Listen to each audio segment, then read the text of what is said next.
Right breaking news చూస్తున్నాం. Yemen ఇంకా Israel war అయితే స్టార్ట్ అయిపోయింది. ఇజ్రాయెల్ ఇంకా పాలెస్టైన్ వార్ కొన్ని గత రోజులుగా జరుగుతూనే ఉంది. అయితే యెమెన్ ఇప్పుడు కొత్తగా యాడ్ అయింది. వాళ్ళు ఏం చెప్తున్నారంటే మిజైల్ ని పెద్ద భారీగా నిన్న రాత్రిపూట ఇజ్రాయెల్ పైన వేయడంతో తను ఇజ్రాయెల్లో ఉన్న చాలా కోట్ల మంది చనిపోయారు. అయితే ఇప్పుడు ఇజ్రాయెల్ వార్ అయితే ప్రకటించింది యెమెన్ పైన. మా కంట్రీకి పీస్ ఇంకా శాంతి భద్రతలను మేము కాపాడుకోవడానికి ఎంత దూరమైనా వెళ్తాము, మా దగ్గర ఉన్న మనుషులని మేము కోల్పోవడానికి సిద్ధపడట్లేదు.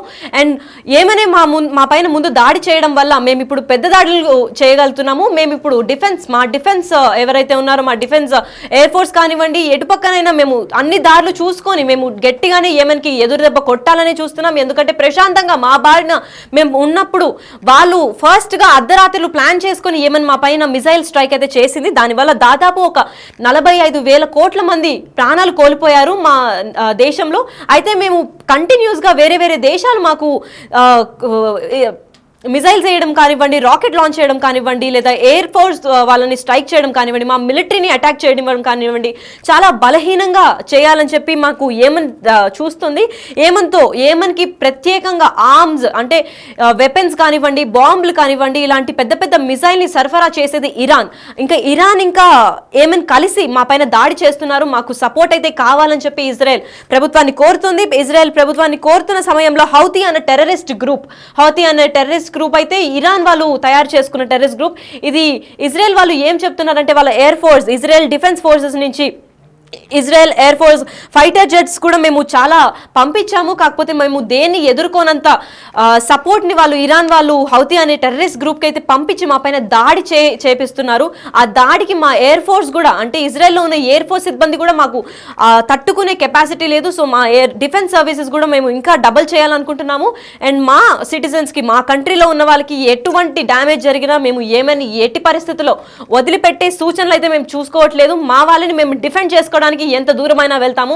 మా పాటికి మేము కామ్గా ఉంటే అర్ధరాత్రులు ఎటువంటి మిసైల్ ప్లాన్ చేసి మా సగం పాపులేషన్ కూడా లేపేసినట్టు తెలుస్తోంది. అయితే ఆ బాంబ్ పేలడంతో మిసైల్ క్రాష్ అవ్వడంతో మనం విజువల్స్ చూసుకుంటున్నాము. ఏకంగా పెద్ద మిసైల్స్ వాడి దాదాపు ఒక 45,000 మందిని చనిపోవడం అయితే మనం చూస్తున్నాము. ఇజ్రాయెల్ అంతమంది పాపులేషన్ ఒకటేసారి నేను అర్ధరాత్రి కోల్పోవడంతో ఇజ్రాయెల్ అసలు ఊరుకోవట్లేదని చెప్పి ఎవరైతే ఐడిఎఫ్సి స్పోక్స్ మ్యాన్ ఉన్నారో తను బయటకు వచ్చి ఇజ్రాయెల్ ఎయిర్ ఫోర్స్ నుంచి మాట్లాడడం జరిగింది. ఒక వీడియో బయటలో అయితే స్పష్టంగా తెలిపారు తను. ఏంటంటే మేము ఇజ్రాయెల్లో ఉన్న ప్రజలకు కానీ అక్కడ ఉన్న ప్రాపర్టీస్కి కానీ ఎటువంటి హాని జరిగినా ఊరుకునేదే లేదు.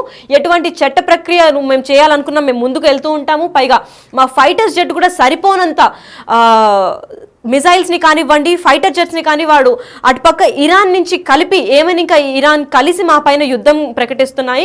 సో అర్ధరాత్రి అందరూ పడుకున్న సమయంలో ఇలాంటివి జరగడం అస్సలు మంచిది కాదు. పైగా డిఫెన్స్ ఫోర్సెస్ కూడా ఎటువంటి హెచ్చరికలు జరపకుండా డైరెక్ట్ వార్, అది కూడా అర్ధరాత్రి సమయంలో చేయడం వల్ల మేము ఇప్పుడు ఈ సమయంలో మేము డైలీ ఇప్పుడు వార్ చేస్తాము. మాకు జరిగిన 45,000 మంది లాస్ ఇప్పుడు మీరు ఎలా తీరుస్తారని చెప్పి అయితే ప్రశ్నిస్తున్నారు. హౌతీ అనే టెర్రరిస్ట్ గ్రూప్ చాలా పెద్ద టెర్రరిస్ట్ గ్రూప్. దానికి సపోర్ట్గా ఇరాన్ నిలిచింది. వాళ్ళకి ఎవరైతే వెపన్స్ కానివ్వండి, బాంబ్స్ కానివ్వండి, మిసైల్స్ కానివ్వండి, లేదంటే ఫైటర్ జెట్స్ సపోర్ట్ కానివ్వండి, అన్ని వైపులా సపోర్ట్ చేస్తుంది ఇరాన్. ఈ హౌతీ అనే గ్రూప్ చాలా ప్రమాదకరమైన గ్రూప్. ఈ టెర్రరిస్ట్ గ్రూప్ ఉట్టి ఇజ్రాయెల్ని కాదు చాలా నేషన్స్ని ఫోకస్ చేస్తుంది. అటుపక్క బ్రెజిల్ని ఫోకస్ చేస్తుంది. నెక్స్ట్ యునైటెడ్ నేషన్స్ని కానీ, యుఎస్ని కానీ, యూరప్ని కానీ అన్నిటి ధ్వంసం చేయడానికి అయితే ఈ టెర్రరిస్ట్ గ్రూప్ని తయారు చేశారు. ఫస్ట్ ప్రయోజనం మా పైన పడింది. ఇజ్రాయెల్ జోలికి వస్తే ఇప్పటికే ఇజ్రాయెల్ పాలెస్టైన్ వాళ్ళు మనం చూస్తున్నట్లయితే చాలా మంది వాళ్ళ ప్రాణాలు విడిచిపెట్టేశారు. వాళ్ళ మిలిటరీ సరిపోకుండా కానివ్వండి, తన ల్యాండ్ని కాపాడుకోవడం కానివ్వండి, చాలా గత 1 yearగా అయితే ఇది నడుస్తూనే ఉంది. ఇజ్రాయెల్ పాలెస్టైన్ వార్ ఇంకా కొనిక్కి వస్తుంది అనుకునే సమయంలో ఏమనైతే ఇజ్రాయెల్ పైన అర్ధరాత్రి దాడి చేశారు.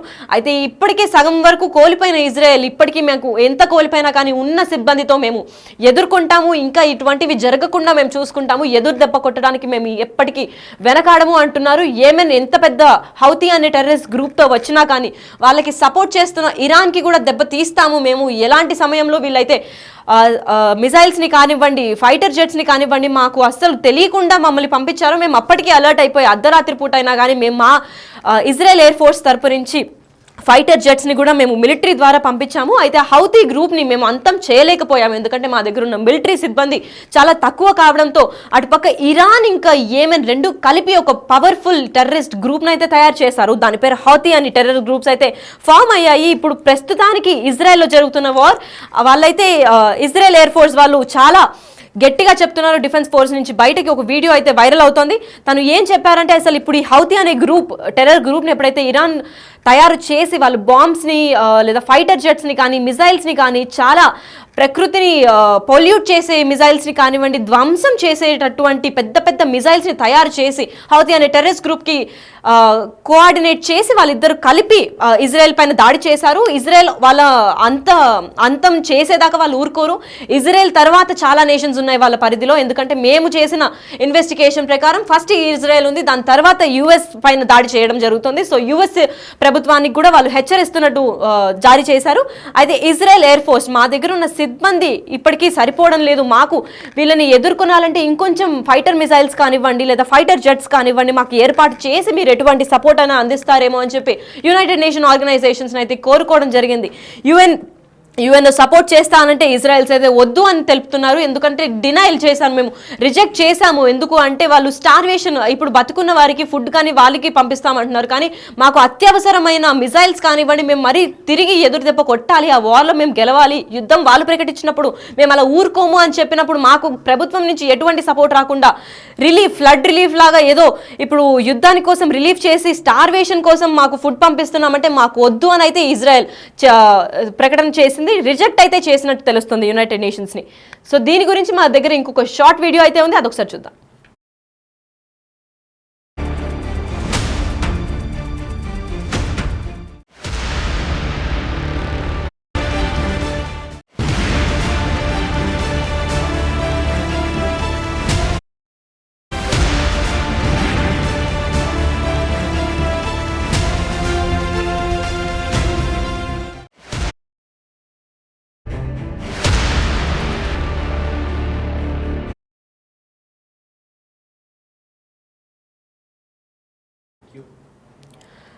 రైట్, మనం విజువల్స్ చూస్తున్నాం, చాలా డిస్టర్బింగ్ విజువల్స్ అని అయితే చెప్పుకోవచ్చు, ఎందుకంటే పెద్ద ఎత్తున భారీ లాస్కి తలపడింది. ఎందుకంటే ఇజ్రాయెల్లో ఇప్పటికే పాలెస్టైన్ ఇజ్రాయెల్ వార్ జరిగినప్పుడు చాలా మంది వాళ్ళ ప్రాణాలు కోల్పోయారు. అటుపక్క ఆర్మీ కానివ్వండి, మిలిటరీ ఫోర్సెస్ కానివ్వండి, ఎయిర్ ఫోర్స్ కానివ్వండి, డిఫెన్స్ తరపున అన్ని ఫోర్సెస్ని వాళ్ళు బ్లాక్ చేసి పాలెస్టైన్ ఇజ్రాయెల్ వార్లో గట్టి దెబ్బ కొట్టాలని, ఎవరో ఒకరు వార్లో అయితే ఒకరే గెలుస్తారని మనందరికీ తెలుసు. అయితే ఎవరిది పైచేయి కావాలని చెప్పి ఇద్దరు తగ్గకుండా అయితే వార్ జరుగుతూనే ఉంది. ఈ క్రమంలో ఇజ్రాయెల్ అయితే చాలా మంది ప్రాణాలు కోల్పోయింది. ఇదే వీక్ మూమెంట్ అని చూసుకొని ఇరాన్ చాలా కరెక్ట్ టైం చూసుకొని అయితే యుద్ధం ప్రకటిస్తుందని అందరికీ తెలిసిన విషయమే. ఇలాంటి వీక్ టైంలో ఇజ్రాయెల్ పైన దాడైతే చేసింది. యెమెన్ అనే ఈ ప్లేస్ నుంచి ఇజ్రాయెల్ పైన దాడి చేసింది. ఈ యుద్ధం అయితే రాత్రి నుంచి కొనసాగుతుంది.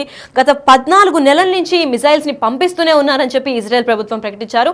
అయితే ఇది నిన్న మొన్న స్టార్ట్ అయింది కాదు, గత 14 నెలల నుంచి మాకు పైన దాడి చేస్తూనే ఉన్నారు. కాకపోతే మేమంత పట్టించుకోలేకపోవడం మా నిర్లక్ష్యం అనే చెప్పుకోవచ్చు. ఎందుకంటే వాళ్ళు చిన్న చిన్న దాడులు చేయడం వల్ల మేము అంతగా పట్టించుకోలేదు. ఎందుకంటే చాలా పెద్ద దాడులు కూడా ఇజ్రాయెల్ పైన జరగడం మనం చూస్తూనే ఉన్నాం. అలాంటి వాటితో పోలిస్తే ఇవి చాలా చిన్న దాడులు అనుకున్నాం, కానీ ఒకటేసారి నిన్న రాత్రి పెద్ద పెద్ద మిసైల్స్ పేల్చడం వల్ల దాదాపు ఒక 45,097 మంది ప్రాణాలు కోల్పోయారు. ఇంకా దాదాపు 1,00,000 మంది అయితే హాస్పిటల్లో చికిత్స పొందుతున్నారు. ఇజ్రాయెల్ అంతమంది ప్రాణాలు కోల్పోయిన తర్వాత మేము ఎట్టి పరిస్థితిలో ఊరుకునేదే లేదు అని ఇజ్రాయెల్ ప్రభుత్వం అయితే తెలుపుతోంది. మా ప్రజలకు కానీ మా భూమికి కానీ ఎటువంటి హాని కలిగితే మేము ఎంత దూరమన్నా వెళ్ళడానికి సిద్ధంగానే ఉంటున్నామని చెప్పి Israel air force spokes person అయితే మనతో మాట్లాడడం జరిగింది. అయితే ఇజ్రాయెల్ ఎయిర్ ఫోర్స్ నుంచి కూడా ఫైటర్ జెట్స్ని ఎప్పుడైతే రివర్స్గా పంపించారో వాళ్ళపైన దాడి చేయడానికి, వాళ్ళ ఫైటర్ జెట్స్ కూడా సరిపోవడం లేదని ప్రభుత్వానికి హెల్ప్ అడగడం జరిగింది ఇజ్రాయెల్. ఎందుకంటే యెమెన్ అనే ప్లేస్ నుంచి హౌతీ అనే టెర్రరిస్ట్ గ్రూప్ని ఇరాన్ సపోర్ట్తో చాలా గట్టి టెర్రరిస్ట్ గ్రూప్ని చేశారు. చాలా పవర్ఫుల్ బలవంతమైన టెర్రరిస్ట్ గ్రూప్ అది. పైగా ఇజ్రాయెల్ వాళ్ళు చాలా చెప్తున్నారు, ఇప్పటికే మేము చాలా కోల్పోయాము, ఇంకా వేరే నేషన్స్ కోల్పోకుండా మేము వీళ్ళకి హెచ్చరిస్తున్నాము. ఎందుకంటే ఇరాన్ దీంట్లో పెద్ద భాగం పోషిస్తుంది. ఎందుకంటే వీళ్ళకి పెద్ద పెద్ద పవర్ సప్లై కానివ్వండి, లేదంటే ఈ బాంబ్స్ కానివ్వండి, మిజైల్స్ కానివ్వండి, రాకెట్స్ కానివ్వండి, పవర్ స్టేషన్ నుంచి విద్యుత్ ఉత్పత్తి కానీ ఎటువంటి ఇది వాళ్ళకి ప్రాబ్లం రాకుండా ఈ టెర్రరిస్ట్ గ్రూప్కి సపోర్ట్ చేస్తుంది ఇరాన్ అంటే మనకి తెలిసిందే. ఇరాన్ ఉన్నంత సపోర్టివ్గా ఏ నేషన్ లేదు. పైగా వీళ్ళు టెర్రరిస్ట్ గ్రూప్కి సపోర్ట్ చేయడంతో వేరే నేషన్స్ అని చాలా బలహీనంగా తయారయ్యాయి. ఇదే క్రమంలో ఫస్ట్ ఇజ్రాయెల్ పైన యుద్ధం ప్రకటించారు. దాని తర్వాత యుద్ధం ఇజ్రాయెల్ పైన మొదటి ప్రభావం చూపింది కాబట్టి దాని తర్వాత వెంటనే యుఎస్ కానివ్వండి, యూరోప్ కానివ్వండి, ఇలాంటి చాలా లిస్ట్ అయితే ఉంది, పెద్ద లిస్ట్ గానే హౌతీ టెర్రరిస్ట్ గ్రూప్ క్రియేట్ చేసుకున్నారు. ఫస్ట్ ఇజ్రాయెల్ లాస్ అయిన తర్వాత, ఇజ్రాయెల్ పూర్తిగా వాళ్ళని ధ్వంసం చేసిన తర్వాత నెక్స్ట్ యునైటెడ్ స్టేట్స్ కానివ్వండి, లేదంటే యూరోపియన్ కంట్రీస్ కానివ్వండి, ఇలా ఒక్కొక్క కంట్రీకి వెళ్ళి తను ఇరాన్ మొత్తాన్ని కబ్జా చేద్దామని చెప్పి ఈ టెర్రరిస్ట్ గ్రూప్ను అయితే తయారు చేయడం జరిగింది. ఈ మిలిటరీ గ్రూప్ వల్ల చాలా మంది ప్రభుత్వానికి కాదు, ఉట్టి ఇజ్రాయెల్ ప్రభుత్వానికి కాదు, మొత్తం వరల్డ్లో ప్రపంచానికి మొత్తంకి హాని తలపెడుతుంది అని చెప్పి అయితే ఇజ్రాయెల్ ప్రభుత్వం చెప్తున్నారు.